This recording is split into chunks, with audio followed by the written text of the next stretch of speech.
அன்பிற்கினிய ஆசிரியர் தோழமைகளை UGTRB நியமன தேர்வு அழகு 9ல திரைப்பட பாடல்கள் தலைப்பில் கவிஞர் வைரமுத்து அவர்கள் குறித்த செய்திகளை இன்றைய காணொலியில் பார்க்கலாம். இலக்கியத்தில் காதல் முக்கிய இடத்தை பெற்றுள்ளது. பண்டை கால மக்கள் காதலை புனிதமாக போற்றினர். காதல் என்னும் இயற்கை உணர்ச்சி கவிஞர்களின் கற்பனை ஊற்று கண்ணை திறந்து விடும் தன்மையுடையது. சங்க இலக்கியம் என்பது கற்பனையின் ஊற்றுக்கண். கண்ணதாசன் முதல் வைரமுத்து வரை அது தொட்டை செல்லாமல் இருக்க முடிந்ததில்லை. சங்க இலக்கிய வரிகள் வைரமுத்து திரைப்பட பாடல்களில் இடம்பெற்றுள்ளன. சங்க இலக்கியம் என்றாலே முதலில் நினைவுக்கு வருவது இருவர் படத்தில் வரும் நறுமுகையே நறுமுகையே என்ற பாடல்தான். அதில் வரும் அற்றை திங்கள் அந்நிலவில் நெற்றி தரல நீர் வடிய கொற்ற பொய்கை ஆடியவள் நீயா, அன்றொரு நாள் வெண்ணிலாவில் ஒளியில் நெற்றியில் நீர்த்து விலைகள் முத்துப்போல் உருள கொற்றவனுக்கு உரித்தான சுனையில் நீராடியவள் நீயா, பொய்கை என்றால் இயற்கை நீர்நிலை, சுனை குளமன்று. இந்த வரிகளை கேட்கும் ஒவ்வொரு முறையும் ஒரு சில்லிடும் உணர்வு. இந்த பாடலில் வரும் மிக பிரசித்தி பெற்ற வரிகள் அற்றை திங்கள் அவ்வெண் நிலவில் புறநானூற்றின் 112ஆம் பாடலிலிருந்து எடுத்தாண்ட வரிகள் இவை. கடையேழு வள்ளல்களில் ஒருவரான பாரியின் மகள் பாடியதாக வரும் புறநானூற்றில் சோகத்தை சொன்ன அதே வரிகள் இவை. வைரமுத்து பத்தி பேசணும்னா நிறைய செய்திகள் நம்ம பேசலாம். இங்க வைரமுத்துவோட தனித்தன்மை அப்படின்னு பாக்குறப்போ சங்க இலக்கிய பாடல்களை திரைப்பட பாடல்களாக மாற்றிய பெருமை ஆரம்ப காலத்துல கண்ணதாசனுக்கு இருந்துச்சு அப்படின்னா அவர் வலியோற்றி வந்த வைரமுத்துவுக்கும் அந்த திறன் வாய்க்கப்பட்டிருந்துச்சு. அதற்கு உதாரணமாக தான் இந்த அற்றை திங்கள் அந்நிலவில் நெற்றி தரல நீர்வடிய கொற்ற பொய்கை ஆடியவள் நீயா என்கிற திரை இசை பாடல். இந்த பாடலுக்கான தோற்றுவாய் அப்படின்னு பாக்குறப்போ புறநானூற்றோட 12ஆம் பாடல் பாரி மகள் பாடிய பாடல். சோகமே வடிவான அந்த பாடலை ஒரு தலைவன் தலைவியோட இன்ப உணர்ச்சிக்கு கொண்டு வந்து சேர்த்த பெருமை வைரமுத்துவுக்கு தான் சேரும். ஒரு அருமையான குறுந்தொகை பாடல். அடுத்து யாயும் யாயும் யாராகியரோ எந்தையும் நொந்தையும் எம்முறை கேளிர் யானும் நீயும் எவ்வளி அரிதும் என்ற வரிகளை வைரமுத்து கீழ்வருமாறு மாற்றி எழுதியிருப்பார். தமிழ் படிச்ச எல்லாருக்கும் தெரிஞ்ச இந்த குறுந்தொகை பாடல் செம்புல பயில் நீர் போல அன்புடை நெஞ்சம் தாம் கலந்தனவே. அதே குறுந்தொகை பாடலை சின்ன மாற்றத்தோட திரையிசை பாடலா மாத்துறார். யாயும் யாயும் யாராகியோரு நெஞ்சு நேர்ந்தது என்ன, யானும் நீயும் எவ்வளி அரிதும் உறவு சேர்ந்தது என்ன, ஒரே ஒரு தீண்டல் செய்தாய் உயிர்கொடி பூத்தது என்ன, செம்புலம் சேர்ந்த நீர்த்துளி போல் அன்புடை நெஞ்சம் கலந்தனவே. அதே அற்றை திங்கள் வெண்ணிலவில் இருவர் படத்து பாடல் தான். கொஞ்சம் தான் மாத்திருக்காரு பாருங்களேன். யாயும் நியாயும் யாராகியரோ, யாரா இருக்கட்டும், என் தாயும் உன் தாயும் யாரா இருந்தா என்ன, நமது நெஞ்சு நேர்ந்துருச்சு, நெஞ்சும் கலந்துருச்சு, யானும் நீயும் எவ்வளவு ஏறுதும், எந்த குடியில் பிறந்திருந்தால் என்ன, எந்த வழியில் வந்திருந்தால் என்ன, உறவு சேர்ந்து விட்டதே, ஒரே ஒரு தீண்டல் செய்தாய் உயிர்கொடி பூத்ததே, செம்புலம் சேர்ந்த நீர்த்துளி போல் அன்புடை நெஞ்சம் கலந்து போனதே. எவ்வளவு அழகான வரிகள் பாருங்களேன். அங்க அதே கருத்து சொற்கள் வேணா இங்க சில சொற்களை மாத்திருக்கலாம் இடைச்சர்களா, பொருள் மாறவே இல்லை பாருங்களேன். குறுந்தொகை 2000 வருடத்திற்கு முன்பாக குறுந்தொகை படித்த போது என்ன உணர்வை ஏற்படுத்தியதோ அதே உணர்வை இந்த திரைப்பட பாடலில் ஏற்படுத்துது. அப்படின்னா அங்க கவிஞரோட அந்த ஆளுமை இதுல வெளிப்படுது. நம் காதல் நிலைக்குமா, நிறைவேறுமோ என்ற கவலை கொண்ட காதலியை தேற்ற காதலன் பாடியதாக வரும் இந்த பாடலின் விளக்கம் இதுதான். உன் தாயும் என் தாயும் தொடர்பற்றவர்கள், என் தந்தையும் உன் தந்தையும் எவ்வகையிலும் உறவினர் இல்லை, நீயும் நானும் கூட இதற்கு முன்பாய் அறிமுகமானவர்கள் இல்லை. செம்மண்ணில் பெய்த மழை செந்நிறத்தை பெற்று பிரிக்க முடியாதது போல நம்மிருவர் நெஞ்சங்கள் தாமாக கலந்து விட்டன. அடுத்து நற்றினையோட ஒரு பாடல் கொடுத்திருக்காங்க. தாமரை தான் தாது ஊதி மீமிசை சாந்தில் தொடுத்த தீம்தேன் போல புறைய மன்ற பொறையோர் கென்மை என்று நற்றினை தலைவி தன் காதலின் உயர்வை சொல்ல, தனக்கும் தலைவனுக்குமான நட்பு என்பது நிலத்தை விட உயர்ந்தது, நீரை விட ஆழமானது என்கிறாள் ஒரு குறுந்தொகை தலைவி என்ற கற்பனையை கவிஞர் தனது பாடல் ஒன்றில் மெல்லினமே மெல்லினமே நெஞ்சில் மெல்லிய காதல் போக்கும், என் காதல் ஒன்றே மிக உயர்ந்ததடி அதை வானம் அண்ணாந்து பார்க்கும். அதே பாடல் வரி அங்க சொல்றாங்க. நிலத்தினும் பெரிதே வானினும் ஆறலவின்றே காரல் சாரல் கருந்தேன் குறிஞ்சி பூக்கொண்டு பெருந்தேன் இறைக்கும் நாடனோட நட்பே. அங்க தலைவி சொல்றா, என் காதல் நிலத்தை காட்டிலும் பெரியது, வானை காட்டிலும் உயர்ந்தது. அதே பொருள் இங்க மாத்திரார். என் காதல் ஒன்றே மிக உயர்ந்ததடி அதை வானமே அண்ணாந்து பார்க்கும் என்று ஷாஜகான் படத்தில் அவர் எழுதிய பாடல். இதை தலைவன் மீது ஏற்றிக்கிறாங்க. தலைவி கூற்றா இருந்தாலும் இங்க தலைவன் கூற்றா மாத்துறார். பெண்ணுக்கும் திருமணம் செய்து வைக்கும் தகப்பனுடைய மனநிலை எப்படி இருக்கும்? பஞ்சு பொதி போல அந்த பிஞ்சு குழந்தையை கையில் வாங்கிய நாளிலிருந்து வளர்த்து ஆளாக்கி ஒருவன் கையில் பிடித்து கொடுக்கும் போது எந்த தகப்பனும் கோழையாகித்தான் போகிறான். அங்க தகப்பன் தோத்து போறான் தன் பெண்ணுக்கு முன்னால. அபியும் நானும் என்ற ஒரு திரைப்படம். அந்த படம் ஒற்றை மகளை வளர்த்து ஆளாக்கி திருமணம் செய்து வைக்கும் தந்தையின் மனநிலையை அழகாக காட்டியது. மூங்கில் விட்டு சென்ற பின்னே அந்த பாட்டோடு மூங்கிலுக்கு உறவு என்ன? அந்த மூங்கிலுக்கும் இசைக்கும் எவ்வளவு விதமான உறவு? அந்த இசை மூங்கிலுக்குள்ள இருக்கிற வரைக்கும் தான். அந்த மூங்கிலை விட்டு அந்த இசை வெளில போயிருச்சுன்னா, அந்த காற்று வெளில போயிருச்சுன்னா, அந்த மூங்கிலுக்கும் அந்த காற்றுக்கும் சம்பந்தம் இல்லை. இங்க தந்தைக்கும் மகளுக்குமான உறவு அப்படிதான் இருக்கு. பெற்ற மகள் பிரிகின்றாள். அந்த பெண்ணோடு தந்தைக்குள்ள உரிமை என்ன? இனி அடுத்தவனின் மனைவி ஆயிடுவாவ, இன்னொரு குழந்தைக்கு தாயாயிடுவா, இன்னொரு வீட்டுக்கு மருமகள் ஆயிடுவா. தனக்கும் தன் பெண்ணுக்குமான உறவு என்ன அப்படிங்கிற ஒரு ஏக்கத்தை இந்த பாடல நம்ம பார்க்கலாம். மூங்கிலில் தான் இசை பிறக்கிறது, ஆனால் அந்த மூங்கிலோடு இருந்து விடுவதில்லை. அப்படி பிறந்து மூங்கிலை பிரிந்த இசைக்கும் மூங்கிலுக்கும் என்ன தொடர்பு? ஏன் மூங்கிலுக்கு இப்படி ஒரு நிலை? ஆண்டவனே அறிவான். கடவுள் தகப்பனாக பிறக்க வேண்டும், பெண் குழந்தைக்கு திருமணம் செய்து வைக்க வேண்டும், அப்பதான் கடவுளுக்கும் அந்த வழி தெரியும். இன்னொரு தந்தை இவனும் மகளுக்கு திருமணம் செய்து வைக்கிறான். தாயில்லாத மகளை தாய்க்கு தாயாய் தந்தைக்கு தந்தையாய் வளர்த்தவன் அவளுக்கு பூச்சூட்டி சீராட்டி வளர்த்ததால் அவன் சோகத்தை வேறு விதமாக சொல்கின்றான். ரெண்டும் ஒரே கருத்து தான். ஆனா வார்த்தையை பாருங்களேன். காலையில் கதம்பங்கள் அணிந்திருப்பாள், மாலையில் மல்லிகை முடிந்திருப்பாள். தன் மகள் என்னென்ன பூவை சூடுவா, அவளுக்கு எது பிடிக்கும் அப்படிங்கறத அந்த தந்தை பட்டியலிடுறார். திங்களில் சாமந்தி வைத்திருப்பாள், வெள்ளியில் முல்லைகள் சுமந்திருப்பாள். கட்டி தங்கம் இனிமேல் அங்க என்ன பூவை அணிவாளோ, கட்டிக்கொண்ட கணவன் வந்து சொன்ன பூவை அணிவாளோ. இது வரைக்கும் அவளுக்கு பிடிச்சதெல்லாம் செஞ்சுக்கிட்டு இருந்தா. இனிமே கணவன் வீட்டுக்கு போய் எந்த பூவை சூடிப்பா, கணவனுக்கு பிடித்த பூவை சூடிக்குவாளா என்கிற அந்த ஏக்கம். ஒவ்வொரு நாளும் ஒவ்வொரு பூ வாங்கி தந்த தகப்பனுக்கு மகள் கணவன் வீடு போனால் கணவன் சொன்ன பூவைத்தான் சூடிக்கொள்வாள் என்பதே பெரும் சோகமாக தாக்குகிறது. இந்த சூழல்ல தந்தை சந்தோஷப்படணுமா, வருத்தப்படணுமா? திருமணமாகி போறா பொண்ணு, அடுத்த வாழ்க்கையை தொடங்க போறா, அதுல மகிழ்ச்சியும் இருக்கு. அதே நேரத்துல இனிமேல் அவள் அவனுக்கு உரியவன் ஆயிடுவாளே, முழுமையாக தனக்கு சொந்தமா இருக்க மாட்டாளேங்கிற ஒரு ஏக்கமும் தெரியுது இல்லையா? மருமகன் மேல் ஒரு பொறாமை கலந்த கோபம் உண்டாவதைத்தான் இந்த வரிகள் காட்டுகின்றன. இப்படியான அருமையான வரியை சங்கர் கணேஷ் இசையில் வைரமுத்து அவர்கள் எழுத இயேசுதாஸ் உணர்வுபூர்வமாக பாடியிருப்பார். எத்தனை காலங்களாக மகளை கட்டி கொடுக்கும் பெற்றோர்கள் இப்படி இருப்பார்கள். சங்க காலத்துக்கு முன்பிருந்தே இப்படித்தான் இருந்திருக்க வேண்டும். இல்லை என்றால் அகநானூற்றில் ஒரு அழகான பாடல் நமக்கு விளக்கமாக கிடைத்திருக்கிறது. தொடிமான் சுற்றமும் எம்மும் உள்ளால், நெடுமொழி தந்தை அருங்கடி நீவி, நெய் உமிழ் சுடரின் கால்புற செல்கி, வைகுறு மீனின் தோன்றும் மைப்படுமா மலை விளங்கிய சுரனே. கயமனார் பாடல், அகநானூற்று பாடல். பழந்தமிழ் இலக்கியங்கள் காதலன் காதலியை, தலைவன் தலைவியை என்றுதான் குறிப்பிடுகிறார்கள். தலைவியை பிரிந்து தலைவன் பொருள் தேடச் செல்வான். இதற்கு பொருள் வயிர் பிரிவு என்று பெயர். இந்த பிரிவு காலம் 3 மாதங்களை தாண்டக்கூடாது. அப்படி தலைவன் பிரிந்து சென்றதால் வருந்தும் தலைவியை அவன் வரும் வழியை பார்த்து பார்த்து கண்கள் பொலிவு இறக்கின்றார். அவன் சென்ற நாளை எண்ணி எண்ணி பார்த்து வருந்துகின்றான். விரல் விட்டு எண்ணுவது ஒரு வகை, விரலை ஒற்றி எண்ணுவது இன்னொரு வகை. அதாவது பெருவிரல் நுனியால் மற்ற விரல்களின் நுனியை தொட்டு 1, 2, 3 என்று எண்ணுவார்கள். அப்படி தலைவன் பிரிந்து சென்ற நாட்களை விரலை ஒற்றி ஒற்றி எண்ணி எண்ணி பார்க்கிறாள் தலைவி. இவ்வாறு எண்ணி எண்ணியே அவர்கள் விரல்கள் தேய்ந்து விட்டன என்கிறார் திருவள்ளுவர். அப்ப விரல் தேயக்கூடிய அளவுக்கு அவன் எண்ணிக்கிட்டு இருக்கானா, நீண்ட நாள் ஆயிடுச்சு அவன் திரும்பி வரலன்னு அர்த்தம். அந்த குரல் இதோ. வாளற்று புற்கென்ற கண்ணும் அவர் சென்ற நாளொற்றி தேய்ந்த விரல். இலங்கையில் அசோகவனத்தில் சீதையை சிறை வைத்துள்ளான் ராவணன். அங்கே ராமனை நினைக்கும் போதெல்லாம் கண்ணீர் விடுகிறாள் சீதை. அந்த கண்ணீரில் அவளது சேலை நனைகிறது. துன்பத்தாலும் தன் நிலையை எண்ணி அவளிடம் பெருமூச்சாலும் உண்டாகும் வெப்பத்தால் கண்ணீரால் நனைந்த சேலை காய்ந்து விடுகிறது என்று கம்பன் சொல்வான்.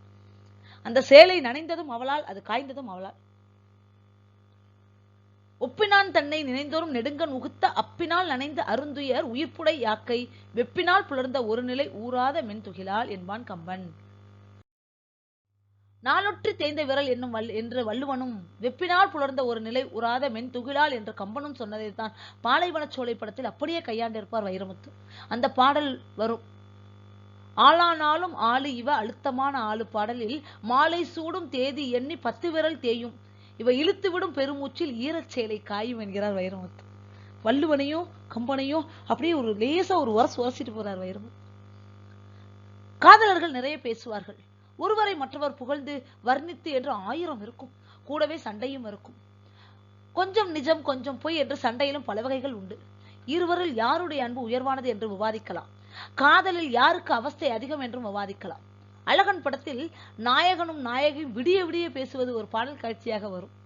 புதுமை பெண் படத்தில் வைரமுத்து எழுதிய காதல் மயக்கம் என்ற பாடல் வரிகள். ஆண் பாடுறான், நான் தூங்கும் வேலை கனவுகள் தொல்லை.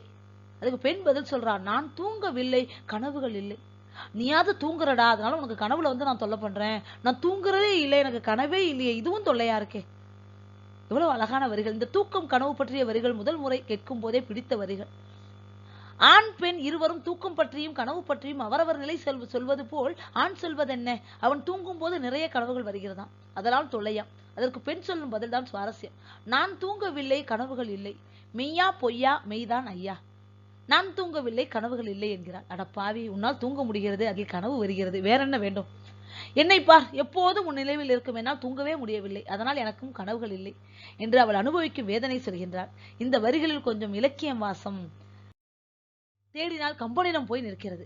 இந்த பாடலுக்கான தோற்றுவா எங்கன்னா கம்பனம் தான் போய் தர்றார் திரும்ப. துயில் என கண்கள் இமைத்தலும் முகிழ்த்தலும் துறந்தாள், வெயிலிடை தந்த விளக்கு என ஒளி இலா மெய்யாள்.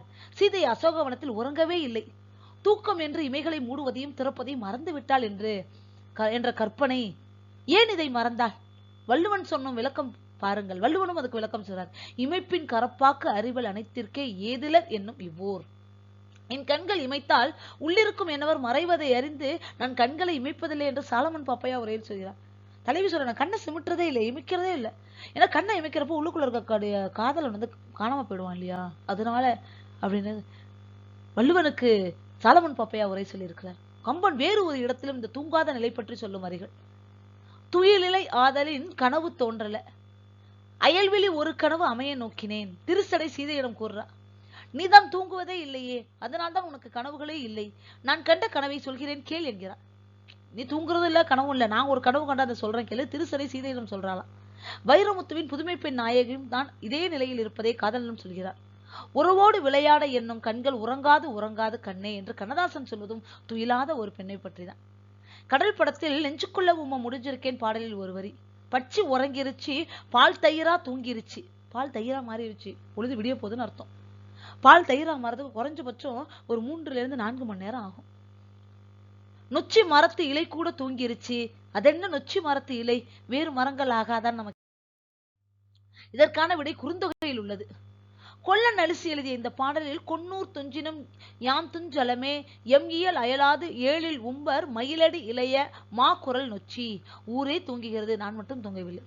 என் வீட்டுக்கு பக்கத்தில் உள்ள எழில் மலையில் மயிலுடைய கால்களைப் போல இலையை உடைய நொச்சி மரத்தின் பூக்கள் உதிரும் சத்தத்தை இரவெல்லாம் கேட்டுக்கொண்டே இருந்தேன் என்று தலைவனுக்காக காத்துக் கொண்டிருக்கும் தலைவி சொல்கிறார்.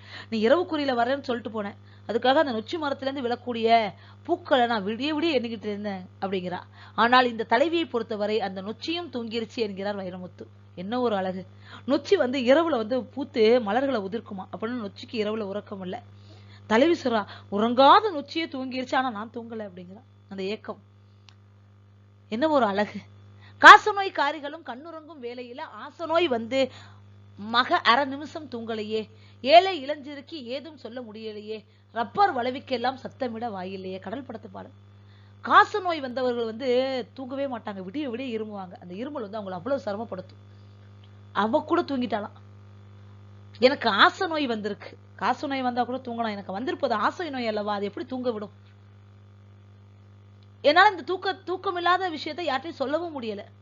ரப்பர் வளைவுக்கெல்லாம் சத்தமிட வாயில்லையே. கண்ணாடி வளையலுக்கு வாய் இருக்கு, தங்க வளையலுக்கு வாய் இருக்கு, ரப்பர் வளைவி சத்தம் போட்டா யாருக்கு கேட்கும் என்று பாடுவதன் வாயிலாக இரவெல்லாம் கண் விழித்து கிடக்கும் காசநோய் பெண்கள் கூட உறங்கி விட்டார்கள்.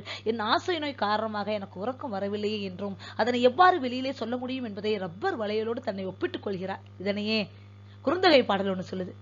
நல்லன்றென்றே யாமும் சொல் அவிந்து இனிது அடங்கினரே, மாக்கள் முனிவு இன்றி நனந்தலை உலகமும் துஞ்சும் ஓர் யான் மன்ற தொஞ்சாதேனே.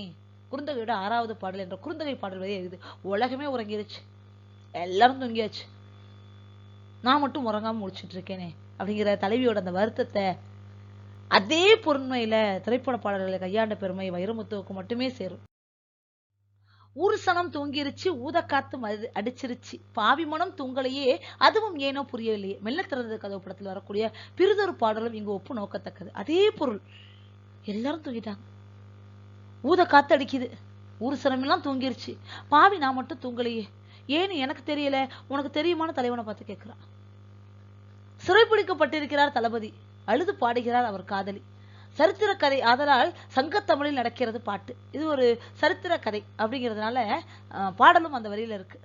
குறுந்தொகை பாடல். இதயம் உடலில் இருந்து விழுந்து உரண்டு புரண்டு போகுதே, நல்ல மரத்தின் நறுங்கிலை இழந்து வெள்ளச்சுளியில் விழுந்த மலராய், இதையும் கரைகள் மறந்து திசைகள் தொலைந்து அலைந்து போகுதே சிறுகோட்டு பெரும்பலம் தூங்கி அங்கு என் உயிரோ சிறிது காதலோ பெரிது. குறுந்தொகை பாடல். உயிர்தவ சிறிதே காதல் பெரிது என்ற சங்கச்சமிழ் சொற்களோடு பாடல்களையும் சேர்த்து தந்திருப்பது இத்திரைப்படத்தின் கதையோட்டத்திற்கு மேலும் சிறப்பு சேர்க்கிறது. இதயம் உடலிலிருந்து விழுந்து உருண்டு புரண்டு போகுதான். உடலை விட்டு இதயம் கீழே விழுந்துருச்சான். அது எப்படி இருக்கான்? நல்ல மரத்தின் நறுங்கிலையிலிருந்து வெள்ளச்சுளியில் விழுந்த மலர். வெள்ளத்துல விழுந்த மலர் நேரம் ஓடாது, அது வெள்ளச்சுளி சுத்திக்கிட்டே இருக்கும் அதே இடத்துல. அதே மாதிரி விழுந்த என் இதயம் அந்த இடத்த விட நகரில் அங்கேயே சுத்துதே. இதயம் கரைகள் மறந்து திசைகள் தொலைந்து அலைந்து போகுதே.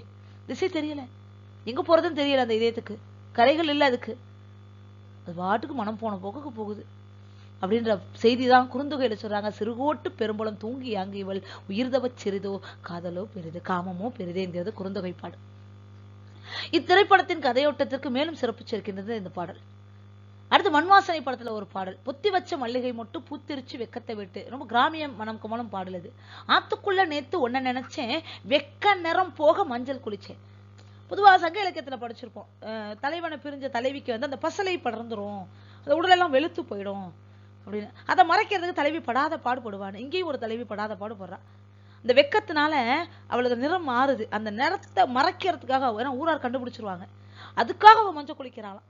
எவ்வளவு அழகான என்றும் ஆத்துக்குள்ள நெத்து உன்னை நினைச்சே வெக்க நிறம் போக மஞ்சள் குளிச்சேன் என்ற தலைவி பாடுவதாக இடம்பெற்றுள்ளது.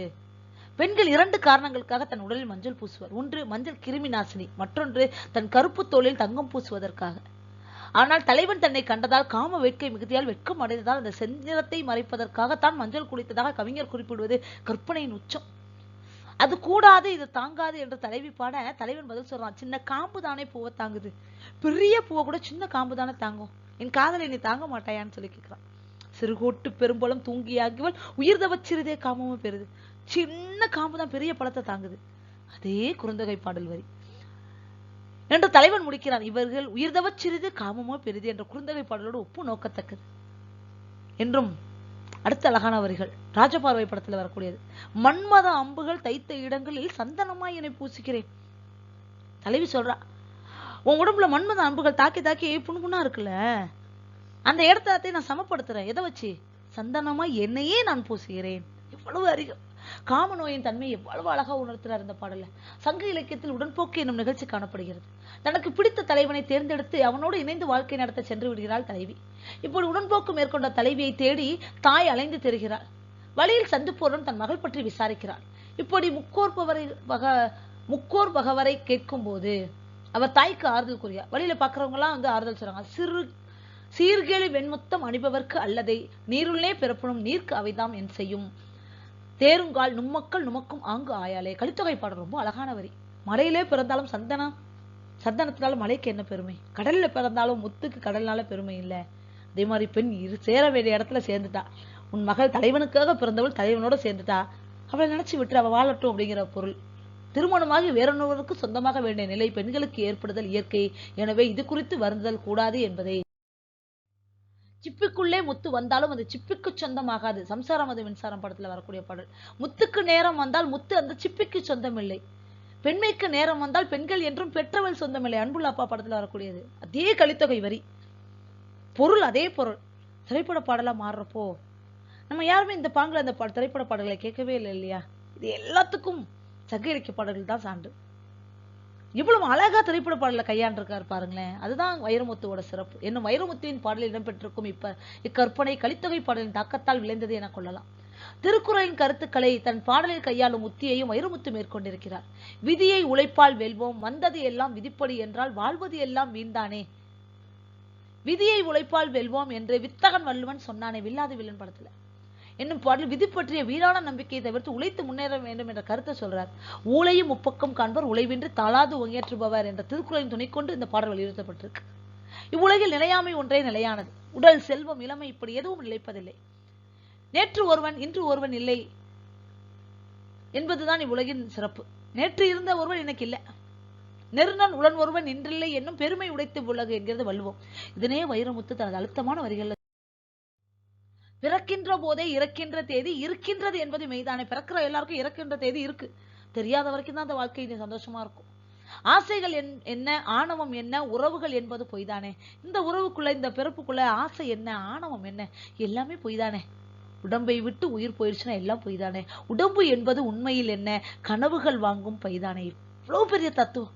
கனவுகள் வாங்கி செல்லக்கூடிய பை ஓட்டையாயிருச்சுன்னா கனவுகள் கீழே கொட்டி போயிடுமே, ஒளிவு ஓடிருமே என்று நிலையாமை தத்துவத்தை குறிப்பிடும் கவிஞர், பேதை மனிதனே கடமையை இன்றே செய்வதில் தானே ஆனந்தம் என்று நாம் வாழும் ஒவ்வொரு நாளையும் நாம் இறுதி நாளாக எண்ணி வாழ வேண்டும் என்கின்றார். கண்டு கேட்டு உண்டு உயிர்த்து உற்றறியும் ஐம்புலனும் ஒன்றோடி கண்ணே உல. தலைவியோட கண்ணுல தான் இருக்கான்.